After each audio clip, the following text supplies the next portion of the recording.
Ladies and gentlemen, we have crazy breaking news. The paranormal tragedy, Annabelle doll handler Don Rivera dies suddenly at 54 while touring with America's most infamous haunted object. Let me tell you this.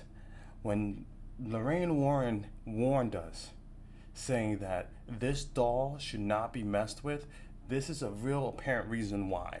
Some things are supposed to be left alone, and honestly, it could be unrelated, but I don't think so. I mean, like, we had the plantation fire that miraculously happened. We had the inmates escaping from prison. Annabelle went missing for months. No, not months. I apologize. For weeks. I apologize again. For days, and nobody knew where the demon, the ghost, the entity was. And that just shows that there's some things that are supposed to be left the fuck alone. It's just my opinion, man. So let's read a little bit more about what happened. It says a paranormal investigator has died while traveling across the United States with a real purport. I can't say that word, whatever. Haunted doll that inspired the horror movie series Annabelle.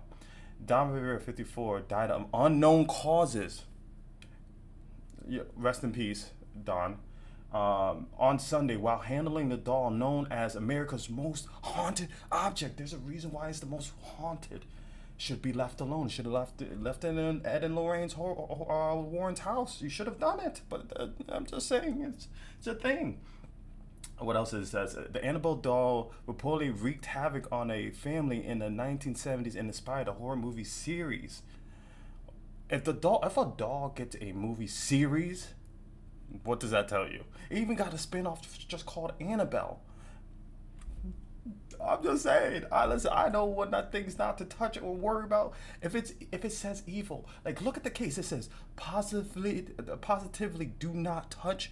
I heard, like, people who made eye contact with the doll too much started hallucinating or seeing crazy stuff, and bad stuff happens. The house or whatever, the cage that Annabelle was in, is not even enough to hold back the evil aura or presence that can manipulate to or infest other human beings. That's enough. That's enough for me. I'm getting goosebumps talking about this. This is why I'm stuttering and getting all conflabbled and all this stuff. He had stopped in Gettysburg, Pennsylvania. See, I'm all scared, man. Pennsylvania during his Devils on the Run tour on Sunday evening, according to the Hanover Evening Sun. Emergency services got a request for help for a man matching Rivera's description being given CPR. So you're telling me not this doll, because that's from the movie, this doll right here could have potentially put him into cardiac arrest? His death was confirmed by the New England Society for Psychic Research, which was hosting the tour. Rivera's official cause of death has not been released. Why? I mean, again, this is brand new news, so, like, I understand, but we gotta know why or what happened and what caused it, or they keep it in a secret.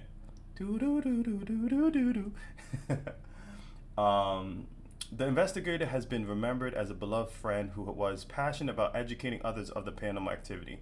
All three of his shows scheduled for the Gettysburg stop were sold out. We were heartbroken and still processing the loss, wrote the society. Dan truly believed in sharing his experience and educating people on the paranormal. And, like, I do say rest in peace to Dan. Like, that is heartbreaking to be only 54 and losing your life. And he did something that he was passionate about and for real wanted to educate people. But going past that, like, I really do believe that some things are just not meant to be touched. Some things that need to be left alone. And this was one of them. So rest in peace, Dan Rivera. And I hope that this is a clear sign that Annabelle needs to be in one place, locked up, or burn the doll. I don't know. Well, maybe not, because then that releases the evil. I don't know. I don't know what you do with this. I think you keep it in a cage, you put it away, and never let it to be seen the day of light, and let nobody go near it. It shouldn't be a tour. It shouldn't be a thing people can go to experience. It's not an experienceable thing. I think it should be gone and just forgotten about, and we move on with our lives, because stuff like this happens, unfortunately.